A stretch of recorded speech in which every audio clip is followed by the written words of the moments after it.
puede negar. A veces nosotros somos los que no queremos creer que Él vive, pero realmente Él ha resucitado. No por tradición, no por religión. Él resucitó verdaderamente. Hay registros, hermanos, que hablan de la resurrección de nuestro Señor Jesucristo. La palabra de Dios dice, lo que nos leía en el libro de Hechos, mi esposa estuvo caminando durante 40 días después de haber resucitado, y alrededor de 500 personas pudieron verlo después de haber resucitado. Y hay mucho material del cual nosotros podemos deducir que Jesucristo verdaderamente resucitó. La gente puede negar a Dios. La gente puede negar a Jesús. La gente no quiere hablar de Jesucristo, hermanos. La gente le choca hablar de Jesús, pero no pueden negar el hecho de que Él resucitó y que Él vive por los siglos, porque Él es Dios. Dice aquí la palabra del Señor en el versículo 4. Aconteciendo que estando ellas perplejas por esto, he aquí se pararon junto a ellas 2 varones con vestiduras resplandecientes. Y como tuvieron temor y bajaron el rostro a tierra, les dijeron: ¿por qué buscáis entre los muertos al que vive? Esta pregunta, ¿por qué buscáis entre los muertos al que vive? Esta pregunta es hecha a toda la humanidad, hermanos. Porque la humanidad ha querido tener a Cristo crucificado siempre. La humanidad lo ha querido representar a través tal vez de una estatua, de una imagen, y tenerlo siempre crucificado o tenerlo muerto. Yo recuerdo, hermanos, en una iglesia tradicional tenían en una vitrina a una estatua de Jesús acostado, porque supuestamente decían que Él era el Cristo que estaba sepultado. Y la humanidad ha querido tener a Jesús así. Lo han querido representar de esa manera. ¿Por qué? Porque el enemigo ha querido, hermanos, que la humanidad crea que Jesús fue vencido en la cruz. El enemigo ha querido que la humanidad crea que Jesucristo permaneció muerto. Pero aquí estos ángeles le dicen a las mujeres y les dicen: ¿por qué ustedes buscan entre los muertos al que está vivo? Jesucristo no quedó muerto. Jesucristo resucitó. Ni aún la cruz, ni aún el sepulcro lo pudieron detener, hermanos. Cuando sepultaban en aquel entonces a las personas que ya habían fallecido, en la entrada les ponían una piedra muy grande y muy pesada. Y si ustedes pusieron atención en el video que vimos hace un momento, era el testimonio de un soldado romano. De hecho, la Escritura nos habla acerca de un soldado que da testimonio de las obras que Jesús hizo en la cruz. Él da testimonio de que hubo tinieblas a la hora tercera, de que él da testimonio de que tembló cuando entregó el Espíritu del Señor. El soldado da testimonio de que fue enterrada la lanza en el costado de Jesús y de allí salió sangre y agua. Y la Escritura habla acerca de ese soldado, y en esos pasajes está inspirado el video que ahorita veíamos. Y dice que mandaron una guardia a cuidar el sepulcro de Jesús. Porque el emperador, porque los judíos tenían temor de que los seguidores de Jesús fueran a remover la piedra y se lo robaran el cuerpo de Jesús. Pero ¿saben cuál era verdaderamente el temor de ellos? Que realmente se cumpliera lo que Él había dicho, que al tercer día iba a resucitar, hermanos. Aleluya. Y fíjense que ni aún la guardia, ni aún la piedra tan pesada que habían puesto pudo detener a Jesús, hermanos. Ni aún el infierno, ni aún la muerte, ni aún el enemigo, ni aún los romanos, ni aún los judíos, ni aún la tradición, ni aún la religión pudo frenar que Jesucristo resucitara. Porque Él tenía el poder para resucitar, hermanos. Pero ¿saben lo maravilloso de esto? Lo maravilloso es que nosotros podemos conocer a Jesús como Dios después de haber resucitado y saber que son verdaderas sus palabras. Pero lo maravilloso de esto, hermanos, es que Él, al resucitar, nosotros que estábamos muertos en delitos y pecados y bajo el dominio del enemigo, ahora nosotros podemos tener vida. ahora nosotros somos salvos, ahora nosotros somos libres. El Señor ha limpiado la maldad del pecado porque Él resucitó, hermanos. Amén. Cuando subían una vez al año al templo, hermanos, llevaban un animalito los judíos. Y dependiendo de qué tan grave ellos consideraban que era su pecado, llevaban un animal más pequeño o más grande. Y tenía que ser sin mancha. Y lo ofrecían ahí al sacerdote, y el sacerdote lo degollaba. Y era una ofrenda para que ellos pudieran tener perdón de sus pecados. Sin embargo, no podían salir de la condición de muerte espiritual en la que se encontraba la humanidad. Simplemente como que era como cuando nos lavamos las manos, simplemente nos lavamos, pero después se vuelve a ensuciar, ¿verdad?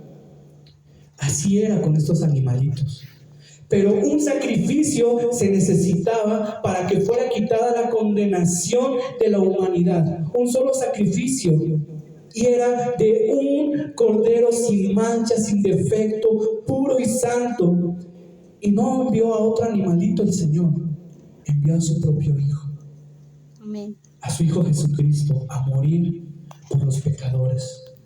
Por eso Él decía: a mí nadie me quita la vida, yo la doy por la humanidad. Amén. Dice la palabra: de tal manera amó Dios al mundo que envió a su Hijo unigénito para que todo aquel que en Él cree no se pierda, mas tenga vida eterna. Pero fíjense que esto hermoso que dice: ¿por qué buscáis entre los muertos al que vive? No está aquí, sino que ha resucitado. Acordaos de lo que os habló cuando aún estaba en Galilea, diciendo: es necesario que el Hijo del Hombre sea entregado en manos de hombres pecadores y que sea crucificado y resucite al tercer día. Hay veces, hermanos, que de repente no dimensionamos lo que vivió nuestro Señor Jesús en la cruz del Calvario. El viernes nosotros veíamos, estando Él crucificado, la crucifixión era una muerte muy dolorosa, que los romanos habían preparado de una manera muy meticulosa para que fuera una muerte muy dolorosa, pero una muerte muy lenta, para que los que estaban allí condenados a morir en la cruz realmente sintieran tanto dolor. Pero a los malhechores simplemente los calumniaban, medio los golpeaban y los crucificaban y los dejaban ahí durante días. Pero al Señor Jesús, ¿saben qué le hicieron, hermanos? A Él lo quebrantaron totalmente. Cada golpe que Él recibió, Él iba perdiendo sangre, perdió hasta la última gota de su sangre, hermanos. Clínicamente, el hecho que saliera de su costado sangre y agua era porque Él había perdido realmente hasta la última gota de su sangre. El Salmo 22 nos dice cómo se le veían, hermanos, sus huesos, cómo su lengua se le pegaba al paladar y no podía respirar. Y aún así, a pesar del dolor que tenía ahí en la cruz, pasaban las personas y le decían: Él salvó y sanó a muchos, y ahora Él mismo no se puede salvar. Pasaban otros y le decían: a ver, si eres el Hijo de Dios, baja de esa cruz y vamos a creer que realmente eres el Hijo de Dios. Y se burlaban de Él, hermano. Sin embargo, el Señor quiso vivir todo ese dolor, hermanos, por amor a nosotros. Ustedes saben que Él dijo: tengo sed. ¿Sí saben que estando en la cruz Él dijo: yo tengo sed? ¿Por qué? ¿Por qué decía eso? Para que se cumpliera. Eso está escrito, hermanos, proféticamente en los Salmos.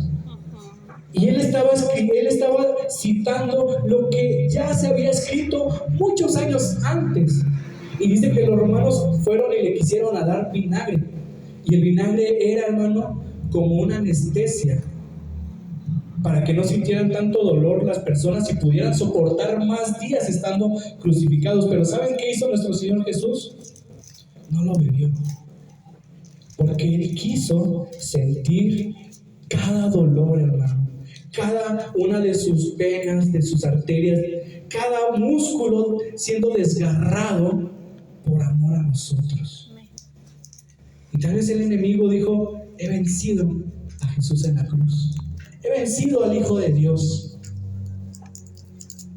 Después entregó el Espíritu, y dice la palabra de Dios que fue un hombre delante de uno de los gobernadores romanos y pidió que le permitieran bajar a Jesús de la cruz. Lo bajaron, lo envolvieron, le pusieron especias aromáticas y lo llevaron al sepulcro. Y tal vez el enemigo dijo: he vencido a Jesús, he vencido a Dios, al Hijo de Dios. No hay esperanza para la humanidad. No hay esperanza para aquellos que no le encuentran un sentido a la vida. No hay esperanza para el que se quiere suicidar. No hay esperanza para el que está al borde de la muerte y del quebranto. No hay esperanza para aquellos que están al borde de la perdición. No hay esperanza para ellos. No hay esperanza para aquel que está sumergido en drogadicción, en alcoholismo. No hay esperanza para el peor asesino. No hay esperanza para el violador. No hay esperanza para nadie. El enemigo por eso quiere hacer creer a la humanidad que Cristo quedó en la cruz, que Cristo quedó crucificado. No hay esperanza para la humanidad, son sus palabras. Y creyó que había triunfado. Sin embargo, dice la palabra de Dios que al tercer día, en la mañana muy temprano, aquella piedra fue removida.